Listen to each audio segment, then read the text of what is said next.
নমস্কার। WBCS 2022 ফলাফল বেরিয়েছে এ এবং বি গ্রুপের। আমরা দেখতে পেলাম এবছর আবার রাইসের স্টুডেন্টরা ভীষণভাবে সফল হল এবং তাদের মধ্যে অনেকেই শীর্ষস্থান অধিকার করেছে। গত কয়েক বছরে যেভাবে কম্পিটিটিভ এক্সামসের পড়াশোনার ক্ষেত্রে ছেলেমেয়েদের মধ্যে একটু অনীহা এসেছিলেন এবং উৎসাহের অভাব আমরা দেখতে পাচ্ছিলাম, এখন আবার দেখতে পাচ্ছি সারা পশ্চিমবঙ্গ জুড়ে রাইসের ছাত্রছাত্রীদের যে সাফল্য হাজার হাজার ছাত্রছাত্রীকে অনুপ্রাণিত করেছে এবং তার ফলে তারা আবার নতুনভাবে পড়াশোনা শুরু করেছে। সেই রকম কয়েকজন প্রার্থী যারা ভীষণভাবে সফল হয়েছে, আজকে সকালে তাদের সাথে আমি কথা বলার জন্য এখানে উপস্থিত হয়েছি। প্রথমে আমি পরিচয় করে দেব সুপ্রিয় পাণ্ডে, 2022 এক্সিকিউটিভ র্যাঙ্ক 16। এরপরেই রয়েছে হচ্ছে পীযূষ বিশ্বাস, WBCS 2022 West Bengal revenue service rank 37। Sanjay Mahanti, WBCS 2022 West Bengal food and supply service rank 89। তোমাদেরকে সবাইকে স্বাগত জানাবো। অনেক যুদ্ধের মধ্যে দিয়ে মানসিক, ফিজিক্যাল এবং সবচেয়ে বেশি অধ্যবসায়ের মধ্যে তোমরা সাফল্য পেয়েছো। সভাপতি কিছু প্রশ্ন আমি করব যা আগামী দিনে ছাত্রছাত্রীদের ভীষণভাবে অনুপ্রাণিত করবে এবং তোমরা তাদের কাছে একটা দৃষ্টান্তমূলকভাবে অনুপ্রেরণার বিষয়বস্তু হিসাবে তোমাদের নিজেদেরকে তুলে ধরতে পারে, সে নিয়ে আজকে আমার আলোচনার বিষয়বস্তু। প্রথমে আমি সুপ্রিয় পাণ্ডেকে যে প্রশ্নটা করব, সেই প্রশ্ন হচ্ছে, তুমি যে সফল হলে, সাফল্যকে ভীষণভাবে স্বাদ পাওয়া যায়, কিন্তু তোমার জীবনে যখন তুমি সাফল্য পাচ্ছিলে না, ব্যর্থ যখন হচ্ছিলে, ঠিক আমি বলবো না, যখন একেবারে নিরিবিলিভাবে নিজেকে প্রস্তুত করছিলে, তখন সবচেয়ে কোন ঘটনা তোমার মনকে নাড়া দিয়েছিল? এটা হয়তো ভালো নাও হতে পারে। সেই ঘটনাটা আমি জানতে চাইব, যা পরবর্তী সময়ে তোমাকে ভীষণভাবে অনুপ্রাণিত করেছে এবং ফিরে এসে সফল হতে সাহায্য করেছে। Thank you sir. আমি স্যারের প্রশ্নের উত্তর দেব। একটু বলে নিই, আমি রাইসের 2015-16 ব্যাচের স্টুডেন্ট এবং আমি প্রথম সাফল্য খুব তাড়াতাড়ি পেয়েছিলাম। WBCS 2017 মাধ্যমে আমি রেভিনিউ অফিসার পোস্টে সিলেক্টেড হয়েছিলাম।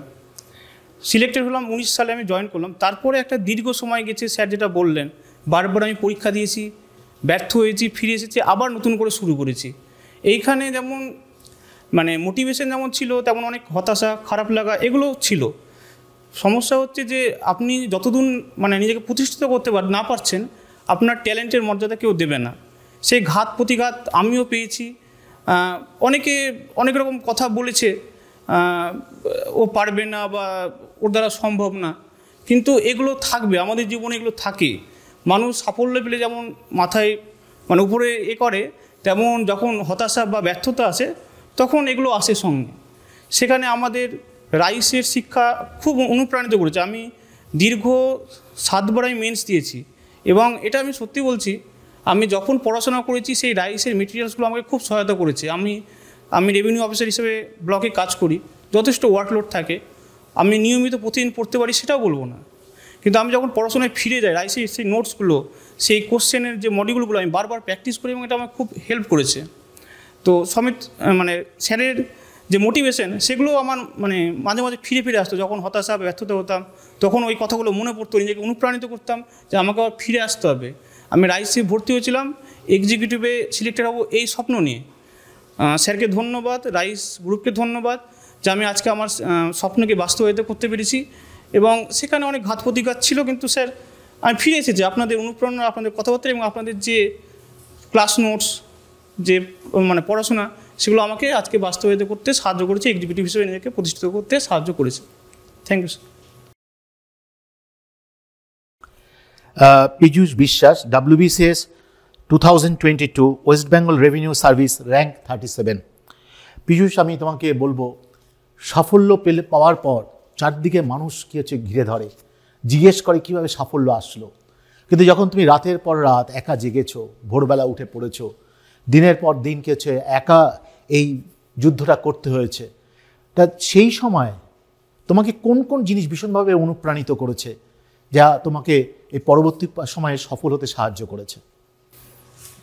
Thank you sir. আমি যখন আমার 2020 সালে আমার গ্র্যাজুয়েশান, তারপর থেকে প্রিপারেশানে যখন শুরু করি পিএসসির যে ক্লার্কশিপ পরীক্ষাটা সেটার একদম অন্তিম স্তরে, যেখানে মনে হয়েছিল হয়তো সিলেকশন হয়ে যাবে, সেই মুহূর্তে সেটা হয় না শেষ পর্যন্ত। তো সেখান থেকে প্রথম আমার ধাক্কাটা আসে। তারপর সেখান থেকে মনে হয় যে না, আরও বড় লড়াইয়ের জন্য তৈরি হওয়া উচিত, এবং সেই বড় লড়াই আমার সামনে WBCSটাই প্রথম উঠে আসে।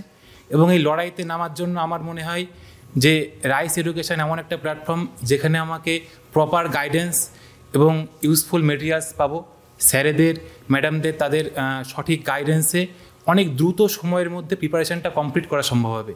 সেই জন্য আমি 21-22 ব্যাচে আমি রাইসে হেড অফিসে এখানে ভর্তি হই, এবং এখান থেকে আমার WBCS-এর পথ চলা শুরু। তো এনাদের কন্টিনিউয়াস মোটিভেশান, তাদের হেল্প এবং আমার বাবা মায়ের তাদের যে এত দীর্ঘদিনের স্বপ্ন, তাদের প্রার্থনা এবং তাদের যে স্যাক্রিফাইস, সেইগুলোই আমার চলার পথের পাথেয়। এবং এইভাবে দীর্ঘদিন 2022-এ WBCS-এর প্রসেস আজ 2025-এ এসে কমপ্লিট হলো। খুবই দীর্ঘমেয়াদী প্রক্রিয়া। এই প্রসেসটাই মোটিভেশান ধরে রাখা বেশ চ্যালেঞ্জের ব্যাপার। তো সেখানে এই দীর্ঘ সময় একের পর এক ধাপ অতিক্রম করা এবং পরবর্তী লড়াইয়ের জন্য নিজেকে মোটিভেট রাখা, এভাবে একা একা সম্ভব হয়তো হতো না। রাইসের যে অ্যাটমসফিয়ার, এখানে যে কম্পিটিটিভ অ্যাটমসফিয়ার রাইস এডুকেশনে আমরা পাই, সেটা আমাদেরকে পড়াশোনাকে একটা হ্যাবিটে পরিণত করতে সাহায্য করে, এবং যেটাই আলটিমেটলি 2022-এ WBCS গ্রুপ এতে আমার সাফল্যের বার্তা মানে বয়ে এনেছে। Thank you sir, thank you. ধন্যবাদ।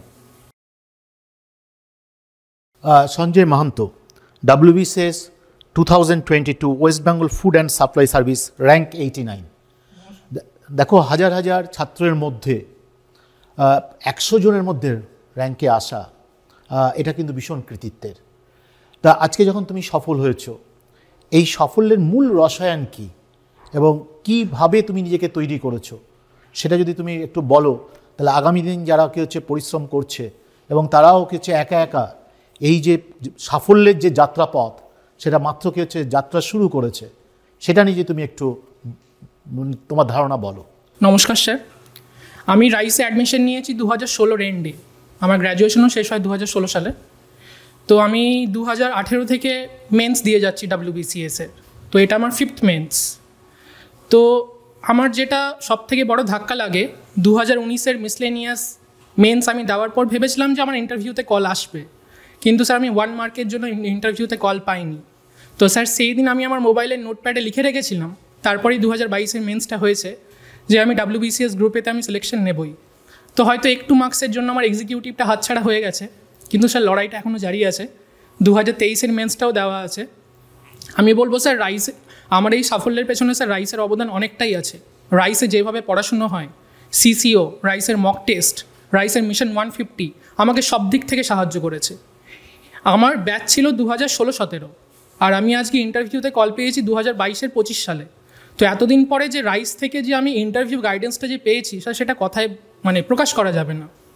তো স্যার এইভাবেই আমার লড়াইটা এখনও আমি জারি রেখেছি। যতদিন না এক্সিকিউটিভটা পাবো ততদিন স্যার লড়াইটা আমি চালিয়ে যাবো। অ্যাকচুয়ালি পশ্চিমবঙ্গের ছেলেমেয়েরা ভীষণ প্রতিভাবান। ছেলেমেয়েদের যেটা খুব অভাব, সেটা হচ্ছে তার কন্টিনিউয়েশন। আমরা যেমন প্রতিভাবান, ঠিক সেই রকমভাবে আমরা সবসময় ভাবি যে সাফল্য আসবে 1 থেকে 2 বছর বা 3 বছরের মধ্যে। কিন্তু আজকে যারা সফল হয়েছে, তারা তাদের বক্তব্যে বারবার তুলে ধরার চেষ্টা করেছে যে অন্তত WBCS বা UPSC পরীক্ষার মতো পরীক্ষায় যদি তুমি সফল হতে চাও, তাহলে 4 থেকে 5 বছর তোমাকে ক্রমান্বয়ে কিন্তু পরীক্ষা দিয়ে যেতে হবে, এবং সেখানে সাফল্য আসবে। কিন্তু ব্যর্থতা কখনো ব্যর্থ হিসাবে গ্রহণ করা উচিত নয়। ব্যর্থতা অ্যাকচুয়ালি আমাদের শিক্ষিত করে, ব্যর্থতা আমাদের মনের জেদ বাড়িয়ে দেয়। তারই উজ্জ্বল দৃষ্টান্ত হচ্ছে এই 3 জন ছাত্রছাত্রী যারা রাইস থেকে এবছর সফল হয়েছে। আমি পরবর্তী প্রশ্নের জন্য আসব সুপ্রিয় পাণ্ডের কাছে। সুপ্রিয়, আমাদের রাজ্যের ছেলেমেয়েদের বারবার আমার মনে হয়েছে তাদের প্রতিভা এবং তাদের স্বপ্ন, সেই স্বপ্নটা তারা দেখতে পারে, কিন্তু অন্য রাজ্যের ছেলেমেয়েরা যেমন বিহার, উত্তরপ্রদেশ এবং দিল্লির ছেলেমেয়েরা একটা খুব ফোকাসভাবে 3-4 বছর রেজিমেন্টাল ওয়েতে পড়াশোনা করে। আমাদের রাজ্যের ছেলেমেয়েরা সেটা পারে না। তার একটা মূল কারণ হচ্ছে আমাদের আত্মীয় স্বজন, আমার প্রতিবেশীরা বারবার কি হচ্ছে প্রশ্ন করে গ্র্যাজুয়েশনের পরে, তুমি কি কিছু করছো, তুমি কি সফল হতে পারলে, তুমি কেন ব্যর্থ হচ্ছ? এই ধরনের প্রশ্ন আমাদের ভীষণভাবে দুর্বল করে দেয়, এবং সেই রকম একটা জায়গায় দাঁড়িয়ে তুমিও নিশ্চয়ই এই ধরনের প্রশ্নের বা সম্মুখীন হয়েছো। তাই পরবর্তী ছেলেমেয়েদের তুমি কি বলবে যে এই রকমের ঘটনা তোমার জীবনেও আসবে, এবং বারবার এই কানে যখন এই কথাটা আসবে তখন তোমার মাইন্ডে, তোমার হৃদয়ে কিভাবে আবার বোল্ডনেস আসবে, কিভাবে তুমি নিজেকে এক্সারসাইজ করবে, সেটা নিয়ে যদি তুমি একটু বলো।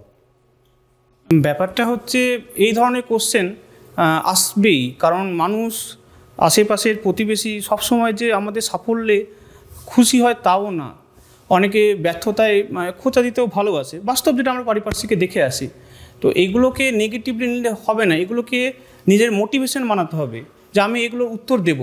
আমি একজন সুস্থ সবল মানুষ, যার দুটো হাত দুটো পা আছে, সঠিক মস্তিষ্ক আছে, আমরা রাইসে করছি, সঠিক গাইডেন্স পাচ্ছি, তাহলে আমরা কেন এই প্রশ্নগুলো উত্তর দিতে পারবো না, কেন নিজেদেরকে প্রতিষ্ঠিত করতে পারবো না?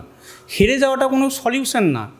আমি যেমন 17 মেন্সে গ্রুপ সিতে সিলেক্টেড হলাম, তারপর আমি 18 গ্রুপ সিতে আবার ইন্টারভিউ কল পেলাম, গ্রুপে পেলাম না। আমি ইন্টারভিউ দিইনি, কারণ আমার টার্গেট ছিল গ্রুপে আমি লাগাবো। তারপরে BCS 19, 20 একই হিস্ট্রি, প্রতিবার গ্রুপ সিতে আমি কল পাই, আমি ইন্টারভিউ স্কিপ করি, দিই না। 21-এ একটু আমার খারাপ হয়েছিল, আমি কল পাইনি। 22-এ কল পেয়েছি, আমি প্রতিষ্ঠিত হয়ে দেখি যে আমার যেটা স্বপ্ন ছিল বাস্তবায়িত করেছি। তাই আমি তাদেরকে বলবো যে তোমরা কখনোই হতাশ হবা না, হতাশ হওয়াটা কোনো সলিউশনই না। লড়াই করো, জীবনটা লড়াইয়ের অঙ্গ। এই যে আমরা সিলেক্টেড হয়েছি, এরপরেও আরও অনেক লড়াই বাকি আছে। এটা লড়াই এটা শুরু, জীবনের লড়াইয়ের শুরু। তো আমরা বলবো তোমরা এই শুরুটা এমনভাবে করো যেন এই ভবিষ্যতে আরও সুন্দর তোমাদের হতে পারে। কখনো ব্যর্থতাকে ব্যর্থতা হিসেবে না নিয়ে সেখানে কি ভুল করেছো, কি তোমার খামতি ছিল, সেগুলোকে খুঁজে বার করো, সেগুলোকে আইডেন্টিফাই করো, সেগুলোর উপর কাজ করো এবং নতুনভাবে ফিরে আসো, যেন নিজেকে প্রতিষ্ঠিত করে সবার উত্তর দিতে পারো। এবং সেই দিন যে শুভেচ্ছাটা পাবে, সেই দিন রাত্রির ঘুমটা খুব সুন্দর হবে। আমি নেক্সট তোমায় প্রশ্ন করব যে দেখো, সাফল্যকে ভীষণভাবে এনজয় করে হচ্ছে, বা তুমিও করেছো যখন ব্যক্তিগতভাবে তুমি সফল হয়েছো। কিন্তু আমার মনে হয় যেদিন তুমি প্রথম সফল হয়ে তোমার বাবা মাকে প্রথম তুমি বললে যে আমি চাকরিতে চান্স পেয়েছি বা কিছু WBCS ক্র্যাক করেছি, সেই সময় বাবা মার যে মুখের যে ছবি, সেই ছবি তোমার নিশ্চয়ই হৃদয়ে এখনও জুড়ে রয়েছে, এবং সেই মুখের ছবি কী হচ্ছে আরও অনন্ত সময় ধরে তুমি সেটাকে হৃদয়ে রাখতে পারবে। তা সেই সম্বন্ধে যদি একটু বলো। আমাদের যদি সত্যিকারের নিজের বলে কেউ থাকে, সেটা বাবা মা। এটা অস্বীকার করার কোনো জায়গা নেই। আমাদের দুঃখে বাবা মা দুঃখিত হয়, আমাদের সাফল্যে বাবা মা আনন্দিত হয়। বাবা মা সবসময় সন্তানের ভালো চায়, সন্তানের চায়। এই জন্য অনেক সময় বাবা মা হয়তো আমাদেরকে মোটিভেট করার জন্যই অনেক সময় হয়তো আঘাত করে। কিন্তু যখন তুমি সাফল্য পাবে, যেদিন তুমি গিয়ে সেই খবরটা দেখবে বাবা মার যে আনন্দ হবে, চোখের কোণে একটু জল আসবে, সেদিন তুমি বুঝতে পারবে তোমার বাবা মাকে তুমি গর্বিত করতে পেরেছো।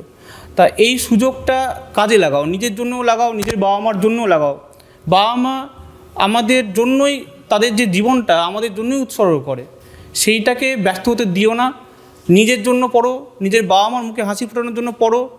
বাইরে কে কী বলছে সেটাকে বেশি না নিয়ে সেটাকে মোটিভেট করো, নিজেকে মোটিভেট করো যে আমি এগুলোর উত্তর আমি কথায় দেবো না, আমি ফিরে এসে দেখাবো।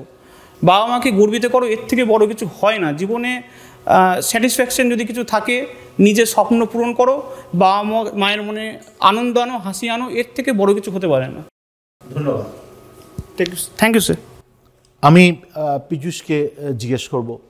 পীযূষ, বারবার তোমাদের সাক্ষাৎকারে বলেছো যে রাইস ভীষণভাবে তোমাদের সাহায্য করেছে পড়াশোনার ক্ষেত্রে বা কি হচ্ছে গাইড করার ক্ষেত্রে, কিন্তু যখন তোমরা রাইসে প্রথম ভর্তি হয়েছিলে তখন রাইসের অনেক রকম পদ্ধতি তোমাদের পছন্দ হয়নি। যেমন আমরা বলতাম মিশন 150, এই 100 বা মিশন 100 যে পরীক্ষাটা, অনেকের মনে হয় যে না, আমি তো মাত্র পড়াশোনা আরম্ভ করলাম, এখানে এত মিসলিনিয়াস কোশ্চেন আসে, সেই কোশ্চেনটা কিছুতেই কি হচ্ছে সলভ করা যাচ্ছে না। আবার আমরা যখন বলি যে না ডেসক্রিপটিভ পড়াশোনা করতে হবে, তখন আবার স্টুডেন্টরা বলে স্যার অবজেক্টিভ পরীক্ষা হচ্ছে, তো কেন আমি ডেসক্রিপটিভ তৈরি হব।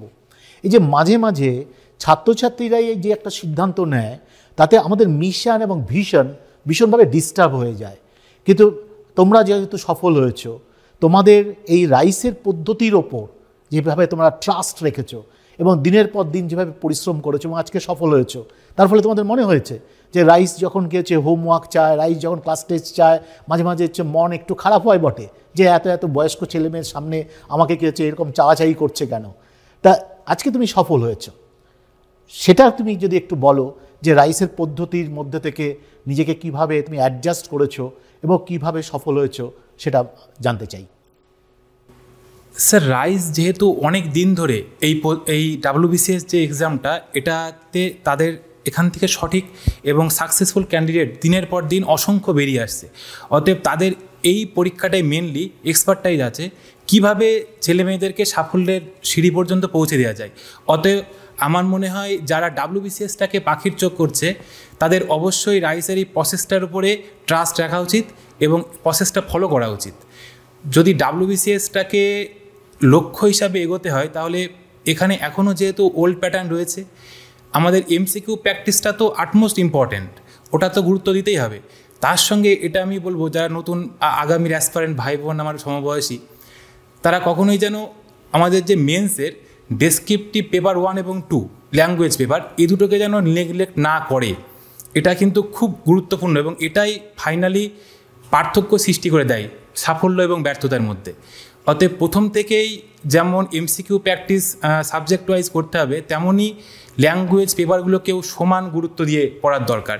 এবং এর জন্যে রাইসের যে সিস্টেমেটিকভাবে মক টেস্ট এবং অন্যান্য এক্সামগুলো মানে কন্ডাক্ট করানো হয় সেগুলো খুবই গুরুত্বপূর্ণ, সেগুলো প্র্যাকটিসে খুবই ইউজফুল হয় আমাদের পরীক্ষার ক্ষেত্রে, এটা দেখেছি। তো এগুলো যদি ঠিকঠাকভাবে কেউ মানে প্রপারলি ফলো করতে পারে তার সাফল্য অবশ্যই আসবে এবং অবশ্যই আসবে, এটা নিয়ে কোনো দ্বিমত নেই। এবং আমিও এই প্রসেসটা ফলো করেই আজকে প্রথমবার আমার মেন্স ছিল 22-এ, তো শেষ পর্যন্ত সকলের আশীর্বাদে, স্যারের আশীর্বাদে আজকে সফল হতে পেরেছি। তো থ্যাংক ইউ।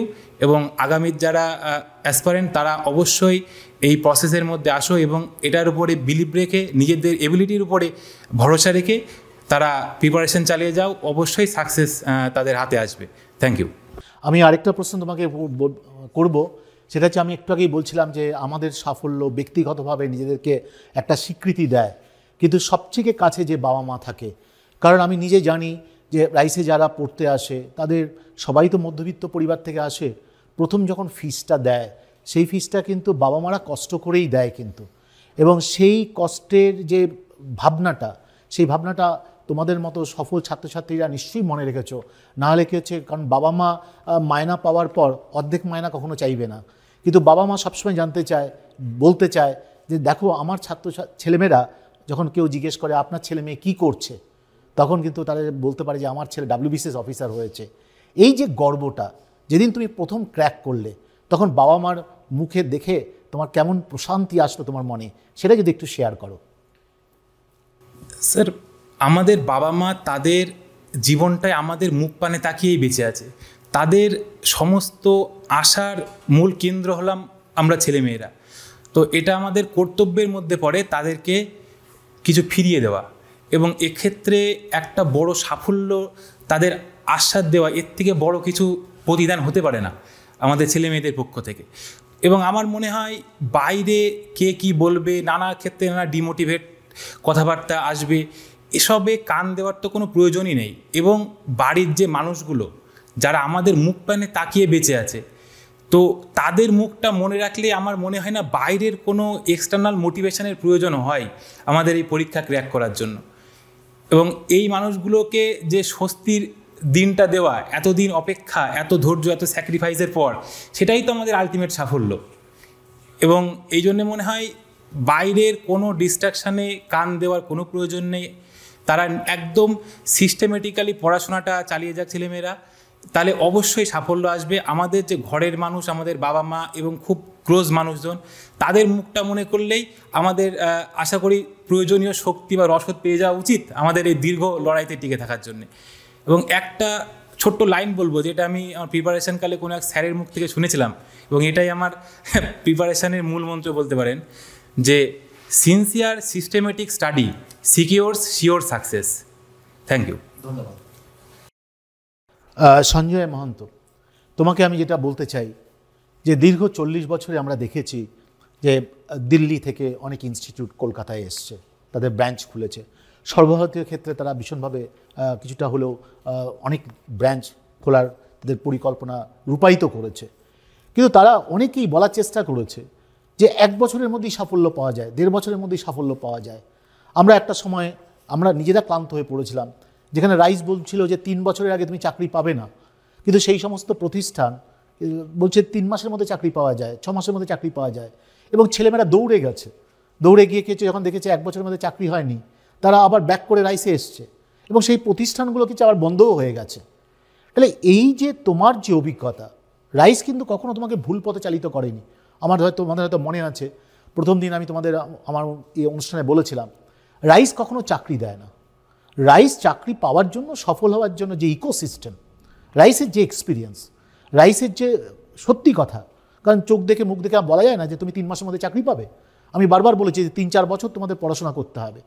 তাহলে এই যে মাঝে মাঝে আজকের প্রজন্ম মিসগাইড হয়ে যায়, হঠাৎ করে তাদের মনে হয় যে এই স্বল্পভাবে এবং কীভাবে খুব শর্টকাট ওয়েতে সাফল্য পাওয়া যাবে। তা তোমার সাফল্যের দিক থেকে তুমি যদি একটু বলো যে ছেলেমেয়েরা যাতে এভাবে মিসগাইড না হয় এবং সেটা সত্যি কীভাবে সফল হওয়া যায়, সেটা একটু জানতে চাইব তোমার থেকে। স্যার ফার্স্টে আমি যেটা বলবো, শর্টকাটে আজকের দিনে আর সাফল্য আসে না। সাফল্য নেওয়ার জন্য মিনিমাম একটা পরিশ্রম করতে হয়। যেমন স্যার আপনি দেখবেন, আমরা যেটা এক্সামটা ক্র্যাক করলাম 2022-এর WBCS, এটার প্রিলিমস হয়েছিল 2022-এর জুন মাসে, আর এটার ফাইনাল রেজাল্ট বেরোচ্ছে 2025-এর জুন মাসে। তো স্যার এই যে 3 বছরের যে পরিশ্রম, 3 বছরের যে হার্ডওয়ার্ক, এটা স্যার কোনো শর্টকাট প্রিপারেশন নিয়ে আমি কোনো ইনস্টিটিউটে যাব, 6 মাসে তারা একটা ক্র্যাশ কোর্স করাবে, তারা কিছু MCQ সেট দেবে, তাতেই আমি সাকসেস পাবো, স্যার এটা একদম ভুল ধারণা। স্যার আমার মনে হয় রাইসে অ্যাডমিশন নেওয়ার পরে যেভাবে CCO, রাইসের টিচার্সরা ফার্স্টের দিন থেকে একদম গাইডেন্সটা দিয়ে এসেছেন যে তোমাকে যদি সাফল্য নিতে হয় তোমাকে মিনিমাম 2 বছরের প্রিপারেশান নিতেই হবে। কারণ আজকের দিনে দাঁড়িয়ে দেখতে গেলে এক্সামগুলো এতটা লেন্দি হয়ে যাচ্ছে যে অনেকে মাঝখানে খেইটা হারিয়ে ফেলছে। তো এই খেইটা যাতে না হারিয়ে ফেলে তার জন্য রাইসের টিচার্সরা আমাদেরকে প্রতিনিয়ত মোটিভেট করেছেন। তো স্যার আমি বলবো স্যার, সাফল্যের কোনো শর্টকাট সিঁড়ি হয় না, তো নিয়মিত পরিশ্রমটা করে যেতেই হবে। আমি আবার তোমাকে নেক্সট প্রশ্ন করব যে তোমার সাফল্য সবথেকে বেশি যাদের আনন্দিত করেছিল সেই বাবা মার কী হচ্ছে, তুমি যখন চাকরি পেলে বললে যে আমি WBCS কি হচ্ছে চান্স পেয়েছি, সেই সময়টা সম্বন্ধে যদি একটু তোমার বলো, স্মৃতি সম্বন্ধে। স্যার ফার্স্ট যখন রেজাল্ট বেরিয়েছিল 3:30-এর সময়, তো আমি ফার্স্টে কলে আমি বাবাকে পাইনি, তো মাকে ফোন করেছিলাম। তো স্যার মা ফোনের ওই সাইড থেকে কেঁদে ফেলেছিলেন। অনেকেই বলতেন যে এত বছর হয়ে যাচ্ছে তো ছেলে কেন বাইরে পড়ে আছে, ছেলেকে বলো কোনো প্রাইভেট কাজ করাতে, প্রাইভেট ফার্মে ঢুকতে। কিন্তু স্যার আমার বাবা মা কোনোদিনও আমাকে 1 সেকেন্ডের জন্য বলেনি তুই এটা কর, কারণ আমার বাবা মা জানতেনই যে এটা আমার প্যাশন, আমাকে WBCS গ্রুপে অফিসার হতেই হবে। তো আমার বাবা মা, আমার দাদা আর দিদি আমাকে প্রতিনিয়ত মোটিভেট করে গেছেন। লোকে হয়তো অনেক কথাই বলেছে, ডিমোটিভেট করেছে, বন্ধুরাও করেছে, কিন্তু স্যার সেগুলোকে কখনো আমি নেগেটিভ হিসেবে নিইনি, নিজের মোটিভেশন বানিয়েছি। তো স্যার এই দিনটা যে আজকে আমি আমার মা বাবাকে ফিরিয়ে দিতে পেরেছি, তো এটার জন্য আমি খুব আনন্দিত। ধন্যবাদ। আজকে আমরা শুনলাম যে কিভাবে তারা সাফল্য পেয়েছে, এবং আমি বলবো যে যারা আজকে ইন্টারভিউ দিলেন তাদের মধ্যে কিন্তু UPSC পরীক্ষার চান্স পাওয়ারও কিন্তু ক্ষমতা রয়েছে। দেখতে হবে স্বপ্ন, যারা WBCS এক্সিকিউটিভ গ্রুপে চান্স পায়নি তাদের চেষ্টা করতে হবে এক্সিকিউটিভ গ্রুপের জন্য, আর যারা এক্সিকিউটিভ গ্রুপে চান্স পেয়েছে তাদের চেষ্টা করতে হবে UPSC এক্সামসের জন্য। আমি এই প্রসঙ্গে বলতে চাই যে এই মুহূর্তে রাজ্যের ছেলেমেয়েরা যারা WBCS পরীক্ষার জন্য তৈরি হচ্ছে তাদের মধ্যে অনেকেই কনফিউশন রয়েছে যে WBCS পরীক্ষার যে নতুন সিলেবাস আসছে সেই সিলেবাসের সাথে তারা কীভাবে খাপ খাওয়াবে এবং তারা কীভাবে প্রস্তুতি নেবে। তবে আমি বলতে চাই রাইসের কর্ণধার হিসাবে যে দীর্ঘ 40 বছরে বারবার যখন সিলেবাসের পরিবর্তন এসছে, সেই পরিবর্তন ছেলেমেয়েরা কীভাবে নেবে এবং কীভাবে প্র্যাকটিস করবে সেটার দায়িত্ব কিন্তু আমাদের, প্ল্যানিং করার দায়িত্ব হচ্ছে আমাদের। এবং UPSC পরীক্ষায় আস্তে আস্তে পশ্চিমবঙ্গের ছেলেমেয়েরা ভীষণভাবে সফল পেতে আরম্ভ করেছে। এবছর রাইস থেকে প্রায় 4 জন ছেলে মেয়ে UPSCর প্রিলি পরীক্ষায় পাশ করেছে।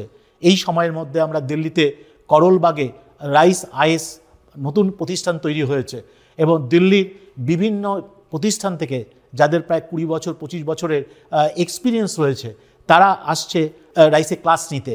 এবং আমরা এমন ব্যবস্থা করছি যে রাইস শিয়ালদা থেকে এবং হেড অফিস থেকে প্রায় 50 জন ছেলেমেয়ে দিল্লিতে নেক্সট প্রায় 1 মাস থাকবে এবং সেইখানে এই যে নতুন নতুন সিলেবাস অ্যাড করার যে সম্ভাবনা রয়েছে তার উপর দিল্লির সব এক্সপার্ট ফ্যাকাল্টিরা ক্লাস নেবে। তাই খুব খেয়াল রাখতে হবে পরিবর্তন নিয়ে রাইসের ছাত্রছাত্রীদের এবং পশ্চিমবঙ্গের ছেলেমেয়েদের ভাববার কোনো কারণ নেই।